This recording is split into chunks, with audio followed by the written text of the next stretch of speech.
కాంగ్రెస్ 6 గంటలే కరెంట్ ఇచ్చింది. కాంగ్రెస్ పాలనలో తెలంగాణకు కేవలం 6 గంటలే కరెంట్ ఇచ్చిందని బీఆర్ఎస్ ఎమ్మెల్యే కేటీఆర్ పేర్కొన్నారు. గురువారం శాసనసభలో ఆయన మాట్లాడుతూ విద్యుత్ శాఖను రూపాయలు 22,000 కోట్ల నష్టాల్లో అప్పజెప్పిన పార్టీ కాంగ్రెస్ కాదా?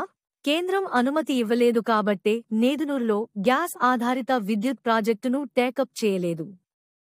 సీఎం రేవంత్ రెడ్డి నాటి సీఎం కేసీఆర్ 55 సంవత్సరాల కాంగ్రెస్ పార్టీ చరిత్ర, కాంగ్రెస్ పార్టీ నిర్వాకం, విద్యుత్ విషయం అడుగుతారు ఇనరా మళ్ళా అదే చెప్తున్నా.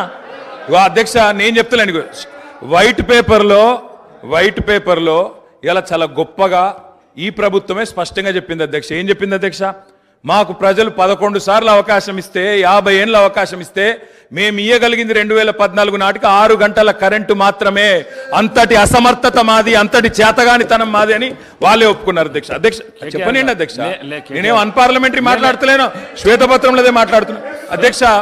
కాంగ్రెస్ అధ్యక్ష ఇప్పుడు మీది కాంగ్రెస్ పార్టీ కాదు సార్. అధ్యక్ష మీరు మాకు అవకాశం ఇవ్వాలి సార్, తప్పు సార్. సార్ ఆయన మాట్లాడినప్పుడు నాకు అవకాశం ఇవ్వాలి మీరు దయచేసి. అధ్యక్ష విజయవాడలో రాయలసీమ థర్మల్ పవర్ కేంద్రం ఎక్కడ పెట్టిన అధ్యక్ష? కడపలో బొగ్గుందా అధ్యక్ష? కడపలో నీళ్లున్నాయా అధ్యక్ష? విజయవాడలో బొగ్గుందా? ఇలా బాగా మాట్లాడుతున్నారు. ఆ రోజు తెలంగాణలో విద్యుత్ కేంద్రాలు కట్టకుండా తెలంగాణ ఏర్పడే నాటికి 2700 లోటు మెగావాట్లతో 2700 మెగావాట్ల లోటుతో ఆనాడు మాకు నష్టాల్లో అప్పజెప్పిపోయింది. వీలు కాదా అధ్యక్ష? 6 గంటల కరెంట్ ఇచ్చింది వీలు కాదా? బిగ్ బాస్ విన్నర్ పల్లవి ప్రశాంత్ కేసులో మరో 16 మంది అరెస్ట్ అయ్యారు. 4 మైనర్లు సహా 16 మందిని జూబ్లీహిల్స్ పోలీసులు అరెస్టు చేశారు. గురువారం 12 మందిని వైద్య పరీక్షల అనంతరం నాంపల్లి కోర్టులో హాజరుపరచనున్నారు. 4 మైనర్లను జువెనైల్ జస్టిస్ బోర్డు ఎదుట హాజరుపరచనున్నారు.